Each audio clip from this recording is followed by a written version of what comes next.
5 minutes, folks. Make way. Someone find out the average rainfall in... Thank you so much for doing this. Hey, there are a lot of advantages to being the girlfriend of a big celebrity. It's more than just being an elbow they couldn't crop out of a red carpet shot in Us Weekly. I've been that elbow. Hello, what have we here? So you know how the game's played, right? I'm sure I'll pick it up. How hard could it be? You didn't read the treatment? I faxed it to you. My bad. Our fax machine isn't plugged in. Oh, Jack, this is our first show, and it is very important that things run smoothly tonight. I mean, do you even care about this at all? Sweetie, no. I think this is stupid and a waste of everybody's time, but you're my girlfriend, and I care about you, so I'm here. Okay, break a leg. Me. My.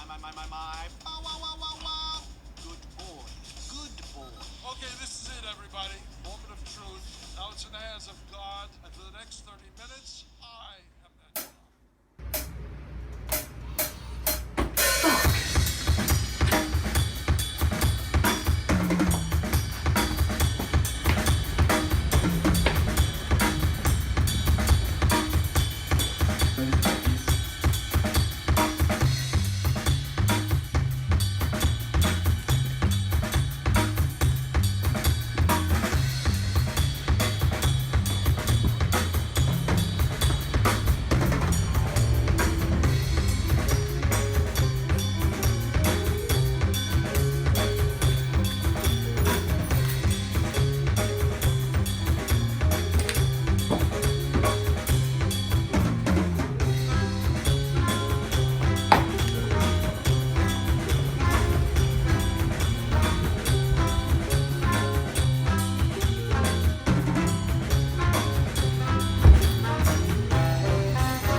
Hey guys, welcome to my video essay for Directing 1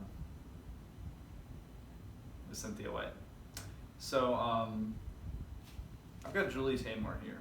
There's a lot of information in this bad boy. Director's voice. Interview is very in-depth.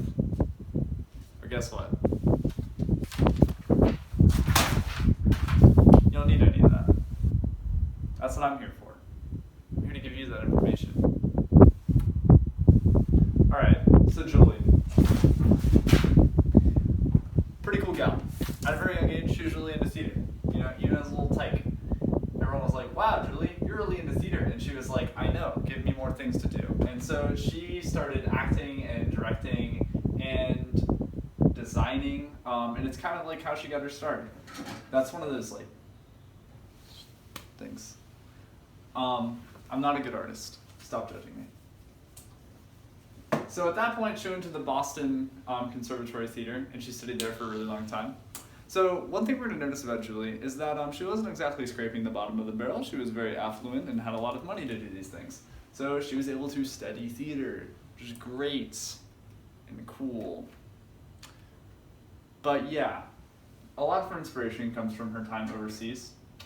She did a lot of traveling overseas to different countries, and she integrated their theater into Western theater by writing down all of their religious rituals and stealing. She stole ideas.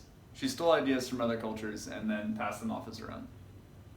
But that's okay, because by doing that, she made a lot of theater, especially in the West, a lot more accessible with the use of spectacle. So that was her whole thing, was spectacle. She put spectacle above everything else, even if she didn't realize it, or doesn't realize it. She's still around. I mean, Spider-Man kind of killed her career, but besides that. So yeah. Oh, I just get paid a raise. That was a big ass. I'm sorry.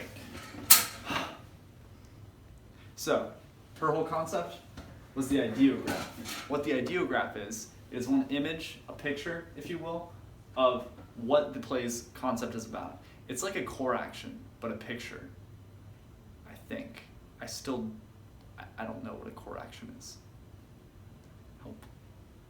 Please. So yeah, ideographs. Picture or simple idea that completely sums up the metaphors and the concepts that we're diving into in the play. So, her most famous show, Lion King. You've heard of it. The mask, the makeup, the puppets, that's all Julie Taymor. It's amazing. If you've seen it, you know. It's amazing. So, the ideograph in Lion King.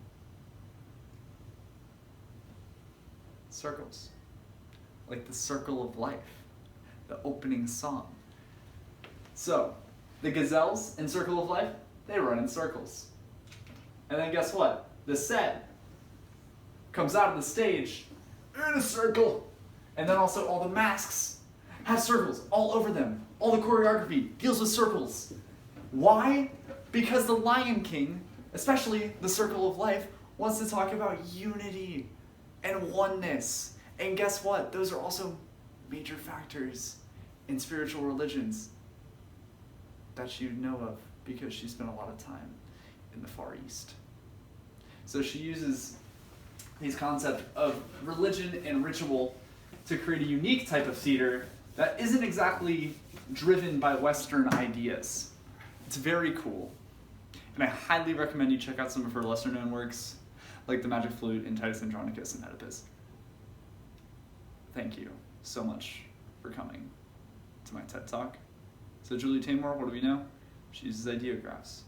She incorporates a lot of elements from other countries to make her theater more focused on spectacle. It's very interesting. Also, she directed Spider-Man Turn Off the Dark, which is maybe one of the biggest flops in Broadway musical history and resulted in the broken legs of many actors and didn't make it past previews until she was fired. Thanks. Okay, so there might have been a jarring cut there. I'm sorry. I wanted to do it all in one take without a script.